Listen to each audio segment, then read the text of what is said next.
Team moon. दोस्तों ये जो कहानी है ये इंसानों के चांद पर जाने के बारे में है। दोस्तों इस चैप्टर के काफी सारे पैराग्राफ्स हैं। ऊपर कॉर्नर में छोटा सा आपको पैराग्राफ नंबर लिखा नजर आ जाएगा, जिससे आपको पता चलेगा कि हम कौन से पैराग्राफ में क्या बात कर रहे हैं। तो चलिए इसे शुरू करते हैं। गर्मियों के मौसम में 1969 में लाखों लोग देख रहे थे नील आर्मस्ट्रॉन्ग को चांद के ऊपर जाने वाली जो मशीन है उसकी सीढ़ियां उतरते हुए। यानी वो जो मशीन है चांद पर जाने वाली, जिसे लूनर मॉड्यूल कहा जाता है, वो चांद पर लैंड हो चुकी थी और नील आर्मस्ट्रॉन्ग उसकी सीढ़ियां उतर रहा था। और ये पहला आदमी था जिसने चांद पर अपना कदम रखा और उसने कहा कि ये जो कदम है ये एक इंसान के लिए तो छोटा सा कदम है, लेकिन इंसानियत के लिए ये बहुत बड़ी छलांग है। यानी चांद पर आ जाना ये बहुत बड़ी छलांग है जो इंसानों ने मारी है। मेरे लिए तो ये एक छोटा सा ही कदम है। जो जमीन पर रहने वाले लोग हैं वो नील आर्मस्ट्रॉन्ग को लाइव देख रहे थे अपने टेलीविजन पे चांद पर उतरता हुआ और घूमता हुआ, और रेडियोज पर उसे लाइव सुन रहे थे। दोस्तों ये जो मिशन था जो चांद पर गया, जिसे अपोलो 11 कहा जाता है, इसके पीछे सिर्फ 3 खिलाबाज शामिल नहीं थे, यानी बस 3 एस्ट्रोनॉट्स नहीं थे, बल्कि 4 लाख लोगों ने मिलकर दिन रात मेहनत की थी, जिसकी वजह से इंसानों ने ये अचीव किया। The seamstresses who stitched for the stars. दोस्तों सीम स्ट्रेस कहा जाता है दर्जन को। यानी एक होता है टेलर, यानी अगर एक मर्द कपड़े सिले उसे कहा जाता है टेलर, और अगर यही कपड़े एक औरत सिले तो उसे कहा जाता है सीम स्ट्रेस। तो इस पैराग्राफ का नाम है the seamstresses who stitch for the stars, कि ऐसी दर्जनें जिन्होंने कपड़े सिले उन एस्ट्रोनॉट्स के ताकि वो सितारों पर जा सकें। दोस्तों रॉकेट ने जिस जगह से उड़ना था उसका नाम था केप कैनावरल। उस जगह से बहुत ज्यादा दूर एक दूसरी जगह थी जिसका नाम था प्लेटेक्स। यहाँ पर वो दर्जनें बैठी एक खामोश वर्कशॉप के अंदर कपड़े सिलने में मसरूफ थीं। उन्हें एक ऐसा काम दिया गया था जो कि आज से पहले उन्होंने कभी नहीं किया था। उन्होंने एक ऐसा सूट सिलना था जो कि बाहर के सख्त मौसम को बर्दाश्त कर सके। वो सूट जो था वो परफेक्ट होना चाहिए था, यानी वो फ्लेक्सिबल हो थोड़ा सा जिसकी वजह से वो मूवमेंट कर सकें, और वो मजबूत हो बहुत ज़्यादा जिसकी वजह से वो स्पेस के सख्त मौसम को बर्दाश्त कर सकें। अगर एक भी टांका गलत लग जाता तो उसकी वजह से डिजास्टर आ सकता था। उन्होंने बड़े ध्यान से और बड़ी मेहनत के साथ ये काम किया और एक एक टांका सोच समझ कर लगाया। उन्होंने वो कपड़ा जो उनको दिया गया था उसकी लेयर्स के ऊपर लेयर्स बिछाई और एक सूट सिलकर तैयार किया। उन्हें पता था कि अगर उन्होंने एक गलत भी टांका लगा दिया तो वो टांका जिंदगी और मौत का बायस बन सकता है। इसलिए उन्होंने अपोलो 11 जो मिशन था उसके लिए बहुत ज्यादा मेहनत की। The engineers who reached for the stars.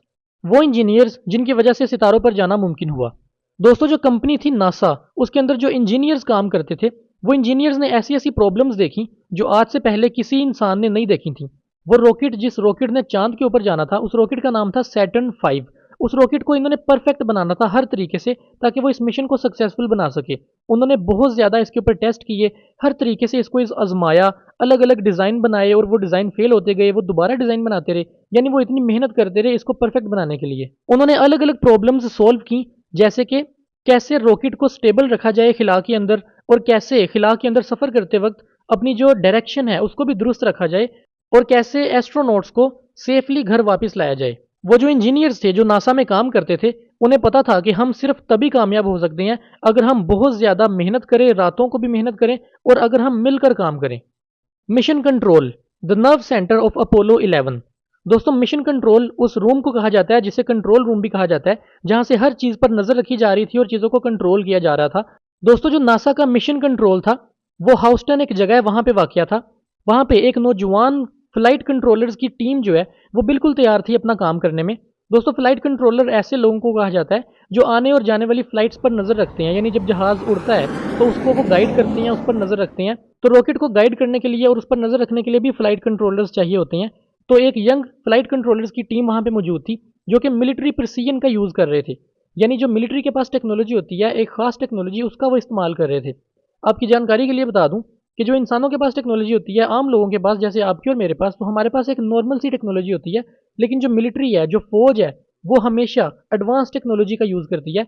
तो नासा का जो मिशन कंट्रोल था, वो जो नौजवान लोग थे वो मिलिट्री की टेक्नोलॉजी यूज कर रहे थे, यानी एडवांस टेक्नोलॉजी। उस टीम के अंदर जितने भी लोग थे, फ्लाइट डायरेक्टर से लेकर कम्युनिकेशन ऑफिसर तक, हर किसी ने अपनी अपनी जिम्मेदारी पूरी करनी थी। उन्होंने बार बार चीज़ों को प्रैक्टिस कर करके देखा, जितने भी तरह के फेलियर्स उनके सामने आ सकते थे उन्होंने उन चीज़ों को बार बार प्रैक्टिस किया। कि जैसे कि अगर फर्ज करो अचानक से इक्विपमेंट खराब हो जाता है फिर क्या करना है, अगर अचानक से इमरजेंसी हो जाती है कोई और इस मिशन को मनसूख करना पड़ता है तो फिर क्या करना है, मतलब हर चीज़ की उन्होंने पहले से प्रैक्टिस की हुई थी। तो जैसे ही वो दिन आया जिस दिन चांद के ऊपर लैंडिंग होनी थी, उस दिन वो सारा रूम जो था वो टेंशन में था। तो जो लूनर मॉड्यूल है, यानी वो जो छोटी सी मशीन है जो चांद की तरफ जाती है, वो उसका नाम है ईगल। तो जब ईगल ने चांद की तरफ आना शुरू किया, तो जो जितने भी कंप्यूटर थे उस रूम के अंदर, वो सारे अलार्म्स बजाना शुरू कर दिए उन्होंने, और एरर्स आ गए उनकी स्क्रीन के ऊपर। इन अलार्म्स की वजह से उस कमरे के अंदर टेंशन और ज़्यादा बढ़ गई, और जितने भी फ्लाइट कंट्रोलर्स थे उन्होंने अपनी अपनी कंप्यूटर की स्क्रीन्स को वापस से रिफ्रेश किया, एक दूसरे से बात की, कंसल्टेशन की, और अपने मैनुअल्स को बार बार पढ़ा। लेकिन चंद ही सेकंड के अंदर उन्हें ये पता चला कि वो जो अलार्म्स थे वो इसलिए बजे थे क्योंकि कंप्यूटर ओवरलोड हो गया था। यानी जब वो ईगल नामी एक लूनर मॉड्यूल है, वो जब चांद की तरफ लैंड हो रहा था, तो इसका जो बर्डन है, जो कंप्यूटर्स के ऊपर डेटा का बर्डन था, वो ज़्यादा होने की वजह से कंप्यूटर्स ने अलार्म चलाए थे, जो कि बाद में उन्हें पता चला कि कंप्यूटर ठीक काम कर रहा था, इसमें कोई मसला नहीं था।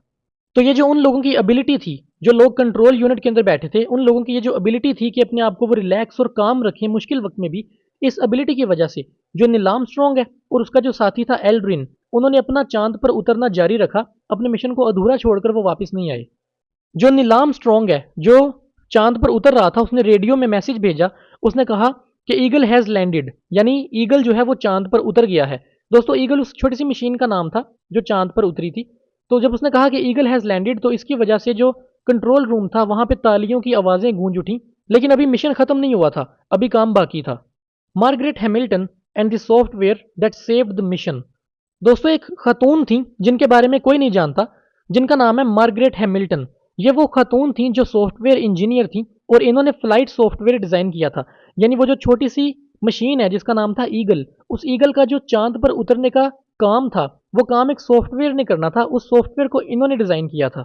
जब वो ये सॉफ्टवेयर तैयार कर रही थी, तो सॉफ्टवेयर तैयार करते वक्त जो कोडिंग होती है, जो कि एक बहुत मुश्किल मरहला होता है, जिसमें आपने नंबर्स और डिजिट्स बहुत ज़्यादा लिखने होते हैं कंप्यूटर की स्क्रीन पर, इन्होंने वो बहुत ज़्यादा लिखे, जिसकी वजह से वो सॉफ्टवेयर बहुत ज़्यादा कमाल का बना, ताकि वो मुश्किल से मुश्किल काम भी आसानी से हैंडल कर सके। चांद पर उतरते वक्त जब कंप्यूटर ओवरलोड हो गया था, जिसकी वजह से उसने अलार्म बजाने शुरू कर दिए थे और उसने एरर शो करना शुरू कर दिया था, उसको हैंडल करने के लिए ये सॉफ्टवेयर काम आया। इस सॉफ्टवेयर के अंदर उन्होंने एक ऐसी एबिलिटी रखी थी कि ये अननेसेसरी फाइल्स, यानी जो फाइल्स की अब ज़रूरत नहीं रही, उनको ये खुद ब खुद डिलीट कर सके। तो जब इतनी ज़्यादा मुश्किल सूरत हाल पैदा हुई और अलार्म्स बजने शुरू हो गए, तो ये जो सॉफ्टवेयर था इनका बनाया हुआ, इसने खुद ब खुद उन फाइल्स को डिलीट कर दिया जो फाइल्स अब नहीं चाहिए थी। इसकी वजह से कंप्यूटर वापस से रिलैक्स हो गया और मिशन जारी रहा। The unseen heroes, a tapestry of talent.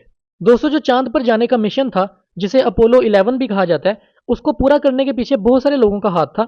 Janitor से लेके, यानी जो लैब्स को सफाई करते हैं, क्लीन करते हैं, उनसे लेके टेक्नीशियंस तक, और साइंटिस्ट भी इसमें शामिल थे। इन सब लोगों की अपनी अपनी जिम्मेदारी थी जो इन्होंने बखूबी पूरी की।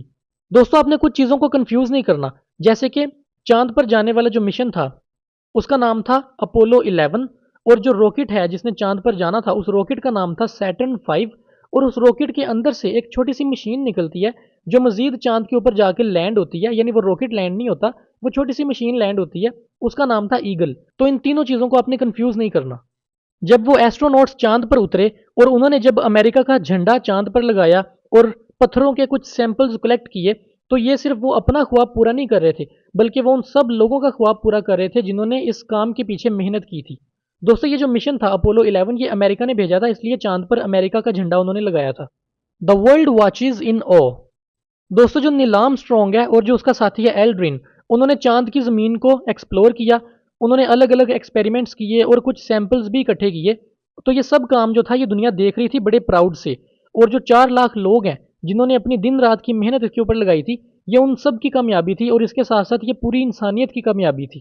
दोस्तों, इस कामयाबी को हासिल करने के लिए बहुत सारे साल लगे, जिसमें उन्होंने मेहनत की। उन्होंने बहुत सारी रातें जागकर काम किया, बहुत सारी उन्हें प्रॉब्लम्स आई जिसको उन्होंने सोल्व किया। इससे हमें यह पता चलता है कि अगर लोग मिलकर काम करें तो वो आसमानों के पार भी जा सकते हैं। Bringing the heroes home. तकरीबन 21 घंटे चांद पर गुजारने के बाद जो नील आर्मस्ट्रांग है और उसका जो साथी है एल्ड्रिन, वो वापस जाकर मिले कोलिन से। दोस्तों, जैसा आपको पता है कि मैंने पहले भी बताया कि रॉकेट जो है वो जाता है ज़मीन से, लेकिन रॉकेट चांद पर लैंड नहीं होता, बल्कि उसमें से एक छोटी सी मशीन निकलती है जिसका नाम है ईगल। तो इस ईगल में 2 बंदे बैठे थे, नील आर्मस्ट्रांग और उसका साथी एल्ड्रिन, और जो तीसरा बंदा है कोलिन्स, वो रॉकेट में मौजूद था। तो जब वापस जाने का टाइम आया, तो ये दोनों बंदे वापस ईगल में बैठकर रॉकेट पर गए जहाँ पे कोलिन्स था, और इन्होंने अपना सफ़र वापस शुरू किया ज़मीन की तरफ आने का। तो जैसे ही एस्ट्रोनॉट्स ज़मीन की तरफ आए और वो आकर पैसिफिक ओशियन में पानी के ऊपर गिरे सेफली, तो उनके मिशन को एक सक्सेसफुल मिशन करार दिया गया। दोस्तों इस तरह हुआ था कि जब एस्ट्रोनॉट्स वापस आए थे तो वो आकर रॉकेट में ही लैंड नहीं हुए थे, क्योंकि उस वक्त हमारे पास टेक्नोलॉजी कम थी, तो रॉकेट उड़ तो जाता था लेकिन लैंड नहीं हो सकता था, रॉकेट ज़ाया हो जाता। तो ये जो एस्ट्रोनॉट्स थे ये दोबारा एक छोटी सी मशीन के अंदर बैठ के ज़मीन की तरफ गिरते और वो आकर पानी पर गिरती ताकि उन्हें चोट ना लगे। और वो जो छोटी सी मशीन थी उसके अंदर ये तीनों एस्ट्रोनॉट्स मौजूद थे। तो जैसे ही वो आकर पैसिफिक ओशन में गिरे तो कहा गया कि ये मिशन सक्सेसफुल हो चुका है। और ये जो जीत थी ये सिर्फ नासा कंपनी की जीत नहीं थी, बल्कि ये हर उस साइंसदान की, हर इंजीनियर की, हर दर्जन की और हर टेक्नीशियन की जीत थी जिन्होंने जुर्रत की इस ख्वाब को देखने की। जो अपोलो 11 मिशन था वो सिर्फ एक मिशन नहीं था, बल्कि वो एक मैसेज था दुनिया को कि अगर लोग मिलकर काम करें तो वो बहुत कुछ अचीव कर सकते हैं। और आखिर में जो अपोलो 11 था वो सिर्फ एक छोटा सा मिशन नहीं था जिसमें एक बंदे ने चांद के ऊपर पांव रखा, बल्कि वो इंसानियत के लिए एक बहुत बड़ी छलांग थी। एक ऐसी छलांग जो तकरीबन 4 लाख लोगों ने मिलकर लगाई और यह साबित कर दिया कि अगर टीम वर्क के जरिए काम किया जाए तो इंसान इम्पॉसिबल को भी अचीव कर सकता है। तो अब इसकी एक्सरसाइज करते हैं। मैं सोल्व क्वेश्चन स्क्रीन पे दिखाऊंगा, आप रोक कर या स्क्रीनशॉट लेकर आराम से पढ़ लें।